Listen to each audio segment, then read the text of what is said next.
दोस्तों नमस्कार। चलिए आप लोग कैसे हैं? आशा करते हैं इस कोरोना काल में आप लोग अपने अपने घरों में सुरक्षित होंगे और हम प्रयास कर रहे हैं कि आप लोग घर में सुरक्षित रहकर अपना पढ़ाई को जारी रखें। इस कारण से हम नए नए टॉपिक के साथ आपके लिए वीडियो बना रहा हूं।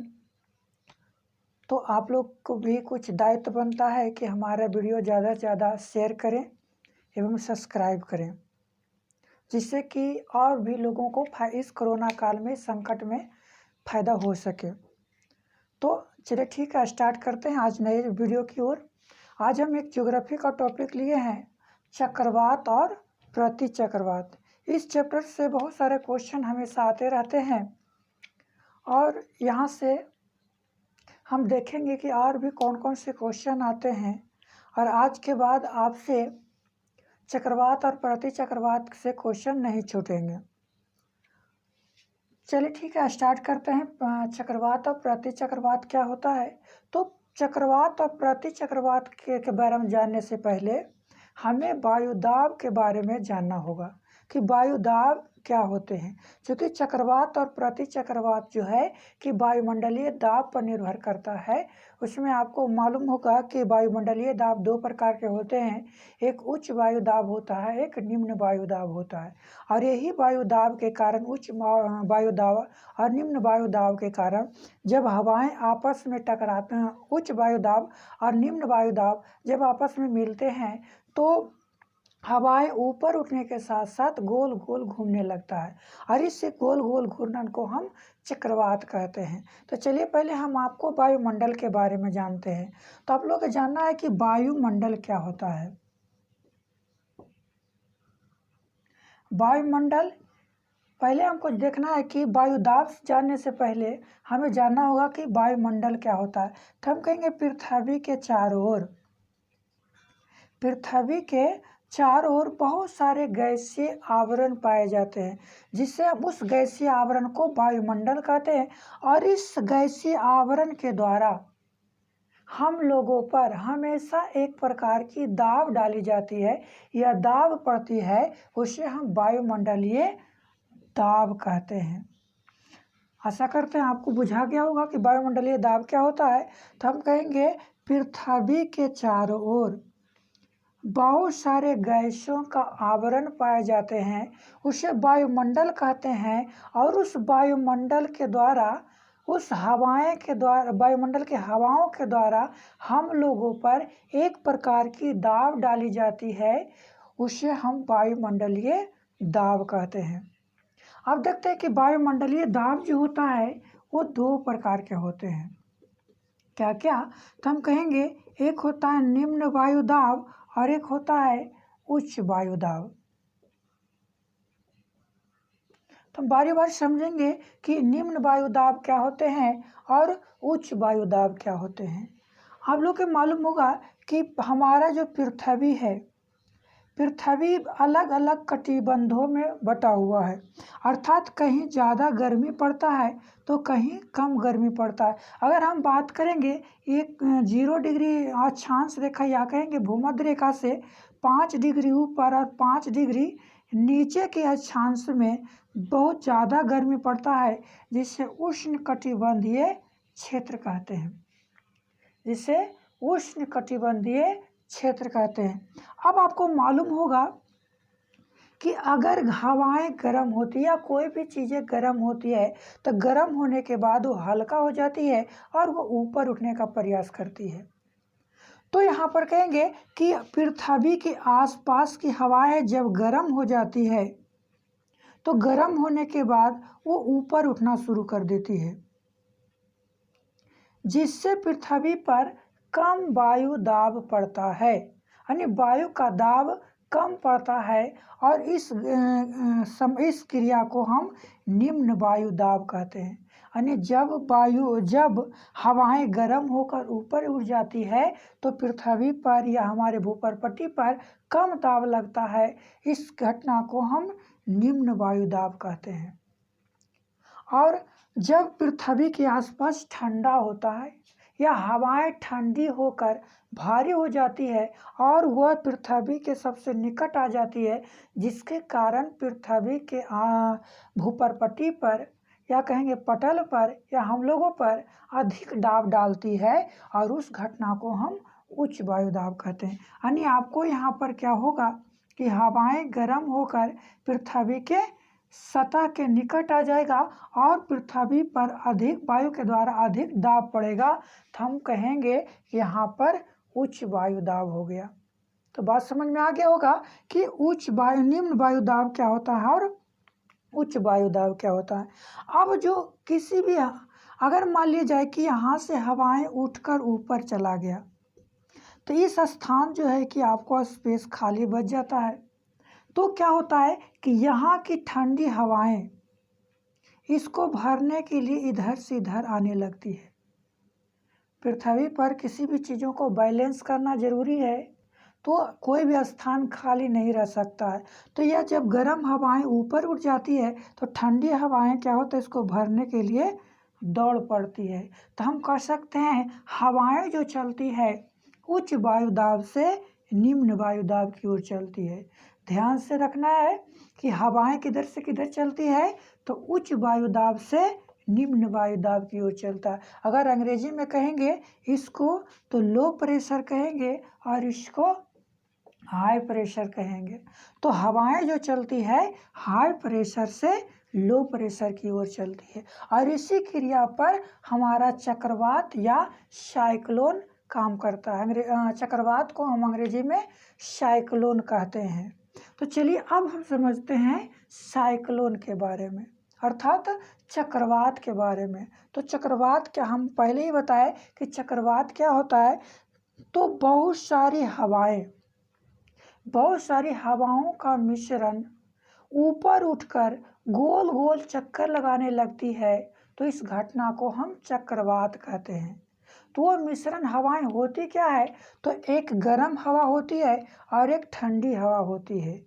तो जहाँ गर्म हवा होगा वो निम्न वायुदाब होगा और जो ठंडी हवा होगा वो उच्च वायुदाब होगा। तो निम्न वायुदाब की हवाएं उच्च वायुदाब की हवाएं दोनों आपस में टकराती है, तो ऊपर उठने के साथ ये चारों बगली चक्कर लगाने लगती है। इस हवाएं के गोल गोल चक्कर को हम चक्रवात कहते हैं। और इसके कारण क्या होता है, अगर इस समुद्र से ये गोल गोल चक्कर उठता है तो समुद्र के पानी को ऊपर उठा लेता है और उसे किसी दूर ले जाकर गिरा देता है, जिससे कि तटीय इलाकों में कभी कभी साइक्लोन के कारण बाढ़ आ जाते हैं। चलिए हम आगे और इसके चक्रवात के बारे में किन किन प्रकार से क्वेश्चन आते हैं इसे समझते हैं। आपको समझ में आ गया कि चक्रवात क्या होते हैं। तो एक बात और ध्यान रखना है कि चक्रवात जो होता है वो निम्न वायुदाब का केंद्र होता है। चक्रवात जो होता है वो निम्न वायुदाब का केंद्र होता है। यानी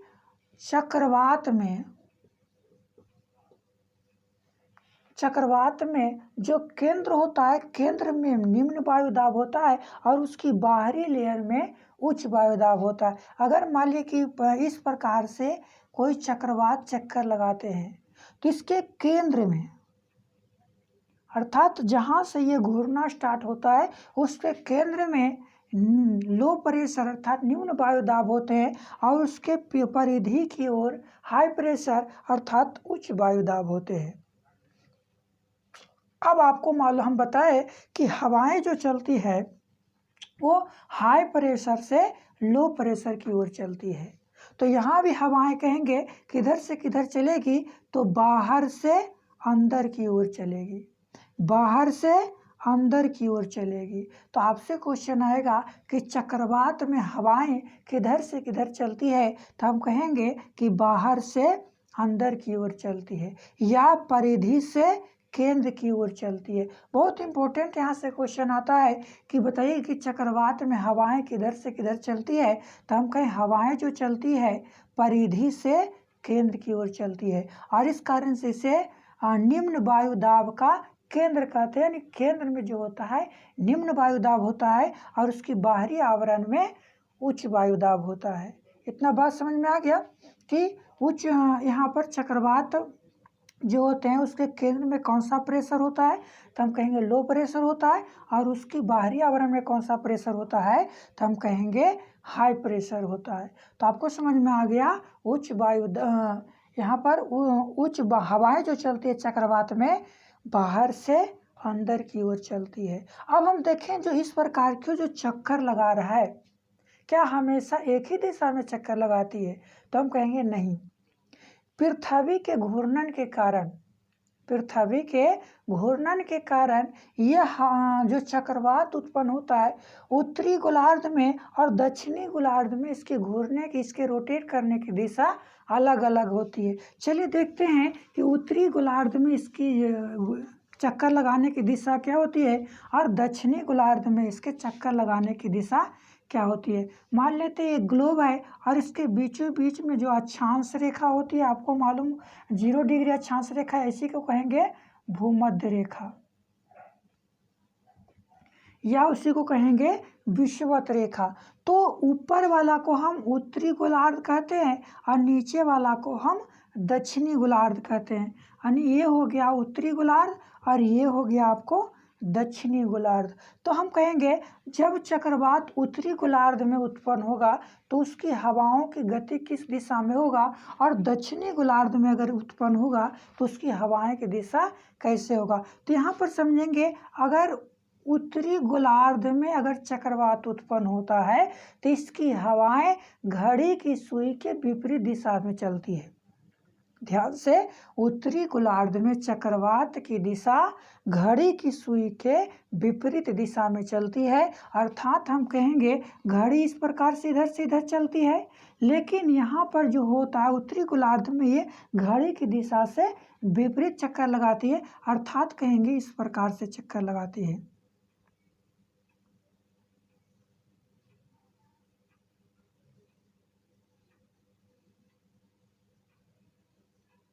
अर्थात हम एक बात और देखें कि चक्रवात में क्या होता है कि हवाएं हाई प्रेशर से लो प्रेशर की ओर जाती है। तो हम यहाँ देख रहे हैं ऊपर से हवाएं नीचे की ओर, ऊपर से हवाएं नीचे की ओर, ऊपर से हवाएं नीचे की ओर, और इस प्रकार से ये रोटेट करता है, घूरता है। तो हम कहेंगे कि यहाँ पर उत्तरी गोलार्ध में जो हवा ये चक्रवात उत्पन्न होता है उसकी दिशा घड़ी के विपरीत दिशा में होती है।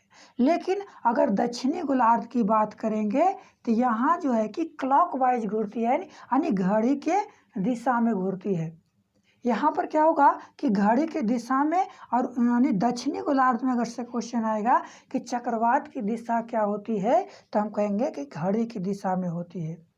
अर्थात कहेंगे यहाँ जो चक्रवात उत्पन्न होगा इस प्रकार से,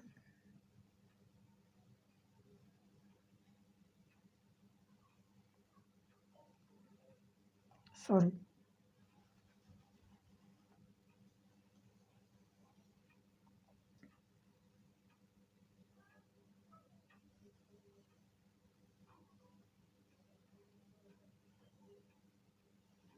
अर्थात यहाँ पर देखेंगे कि बाहर से अंदर की हवाएं जा रही है लेकिन इस प्रकार से रोटेट कर रही है, अर्थात घड़ी की दिशा में रोटेट कर रही है। तो आपको समझ में आ गया होगा कि उत्तरी गोलार्ध में हवाएं किधर से, उत्तरी गोलार्ध में चक्रवात का दिशा क्या होता है और दक्षिणी गोलार्ध में चक्रवात की दिशा क्या होती है। चलिए ये बात समझ में आ गया कि चक्रवात के बारे में कि हवाएं किधर से। यहाँ पर हम देखते हैं कि अलग अलग स्थानों पर चक्रवात को अलग अलग नाम से जाना जाता है। तो हम कहेंगे कैरिबियन सागर में से हरिकेन के नाम से जाना जाता है, पूर्वी चीन सागर में से टाइफून के नाम से जाना जाता है, फिलीपींस द्वीप में से वैग्यू के नाम से जाना जाता है, जापान सागर में से टाइसू के नाम से जाना जाता है, ऑस्ट्रेलिया में से बिली बिली के नाम से जाना जाता है और हिंद महासागर में से साइक्लोन के नाम से जाना जाता है। आपसे क्वेश्चन आएगा कि कैरिबियन सागर में जो साइक्लोन अर्थात चक्रवात आते हैं वो किस नाम से जाना जाता है, तो हरिकेन के नाम से जाना जाता है। या आपसे क्वेश्चन आएगा कि हरिकेन नामक चक्रवात कहाँ पर आते हैं, तो हम कहेंगे कैरिबियन सागर में आता है। उसी प्रकार से क्वेश्चन आएगा कि टाइफून नामक चक्रवात कहाँ आते हैं, तो हम कहेंगे पूर्वी चीन सागर में आता है।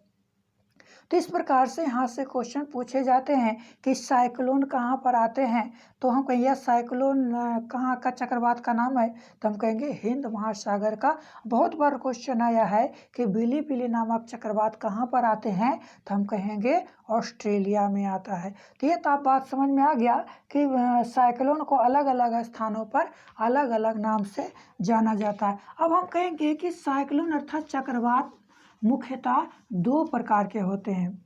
एक होता है आपको शीतोष्ण कटिबंधीय चक्रवात,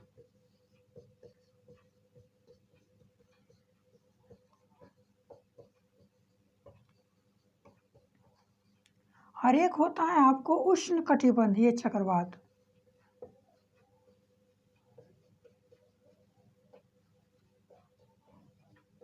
अर्थात कहेंगे चक्रवात जो होता है वो दो प्रकार के होते हैं। एक शीत कटिबंधीय चक्रवात होता है और एक उष्ण कटिबंधीय चक्रवात होता है। उष्ण कटिबंध जो आता है वो मुख्य रूप से शीतोष्ण कटिबंधीय क्षेत्र में आता है। हम कटिबंध का एक नए वीडियो बनाएंगे और उसमें देखेंगे कि कटिबंध उष्ण कटिबंध क्या होता है, शीत कटिबंध क्या होता है, समशीतोष्ण कटिबंध क्या होता है और शीत कटिबंध क्या होता है। इन सभी कटिबंधों के बारे में जानना है। यहाँ पर अभी सिर्फ और सिर्फ जान लेना है कि शीतोष्ण कटिबंध क्या होता है और शीतोष्ण कटिबंधीय चक्रवात क्या है। तो हम कहेंगे यह शीतोष्ण कटिबंधीय क्षेत्र में चलने वाला चक्रवात है और यह उत्तरी गोलार्ध में सिर्फ शीत ऋतु में चलती है, जबकि दक्षिणी गोलार्ध में ये वर्ष भर चलते रहती है।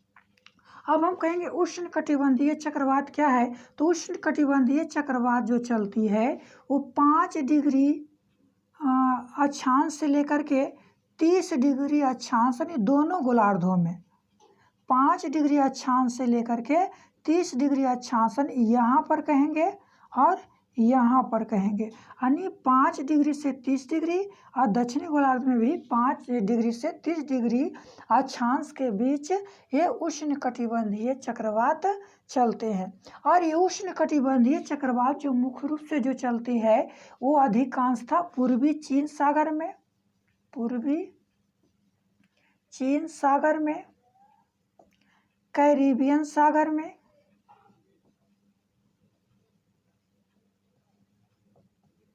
फिर आपको चलती है हिंद महासागर में,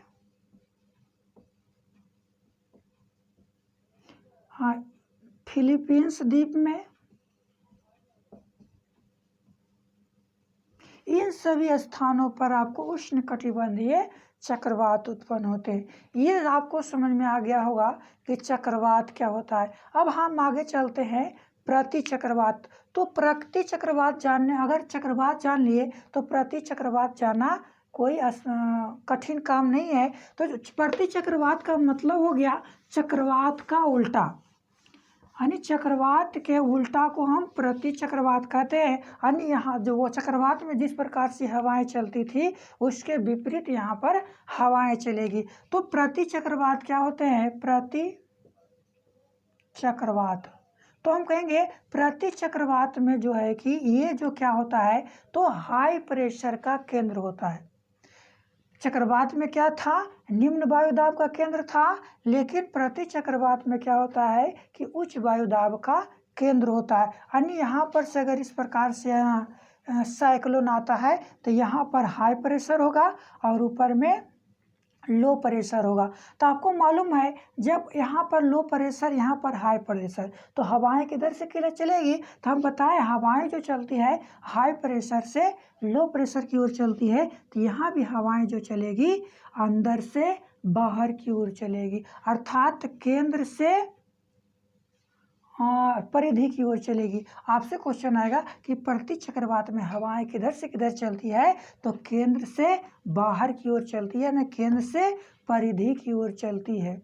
बात समझ में आ गया कि प्रति चक्रवात क्या है। तो इसमें हवाएं जो चलती है वो केंद्र से बाहर की ओर चलती है और इसके केंद्र में हाई प्रेशर होता है और बाहरी परिधि पर लो प्रेशर होता है। अब हम कहेंगे कि पृथ्वी के घूर्णन के कारण उत्तरी गोलार्ध और दक्षिणी गोलार्ध में इसके चलने की दिशा क्या होगी, तो हम सीधे सीधे कहेंगे चक्रवात के उल्टा। हम कहेंगे उत्तरी गोलार्ध में यह घड़ी की सुई की दिशा में चलती है, अर्थात यहाँ से इस प्रकार से चलेगी अंदर से बाहर की ओर, लेकिन घड़ी की दिशा में, अंदर से बाहर की ओर लेकिन घड़ी की दिशा में। यहाँ लो प्रेशर, यहाँ पर हाई प्रेशर, यहाँ पर लो प्रेशर, और यहाँ उत्तरी गोलार्ध में इसका जो घूर्णन का दिशा होगा वो घड़ी के दिशा में होगा, यानी घड़ी के दिशा में ये चक्कर लगाएगा। लेकिन अगर हम कहेंगे कि दक्षिणी गोलार्ध में, तो यह दक्षिणी गोलार्ध में एंटी क्लॉकवाइज घूरता है, यानी घड़ी के विपरीत दिशा में घूरता है, इस प्रकार से। तो बात समझ में आ गया होगा कि प्रति चक्रवात में हवाएं किधर से किधर चलती है, तो हम कहेंगे केंद्र से बाहर की ओर चलती है। और अगर क्वेश्चन आएगा कि प्रति चक्रवात का उत्तरी गोलार्ध में इसकी दिशा क्या होगी, तो हम कहेंगे क्लॉकवाइज होगी, और दक्षिणी गोलार्ध में इसकी दिशा क्या होगी, तो एंटी क्लॉकवाइज होगी। तो आपको ये चक्रवात और प्रति चक्रवात का इतना सारा चीज़ें बताएं। आगे आप इसको देखेंगे और इसके कमेंट बॉक्स में देखें, हमें कमेंट करेंगे कि और भी इसमें कुछ है, तो इसको देखेंगे आगे। हम आशा करते हैं कि आपसे इस प्रकार चक्रवात और प्रति चक्रवात से 90% क्वेश्चन आपसे बन जाएंगे। और अगर आपको वीडियो अच्छा लगा हो तो लाइक करें, कमेंट करें और सब्सक्राइब करें, और वो जो बेल आइकन होता है उसे भी दबा दें, जिससे कि हमें वीडियो बनाने में और भी मनोबल बढ़ता रहे। थैंक यू, धन्यवाद।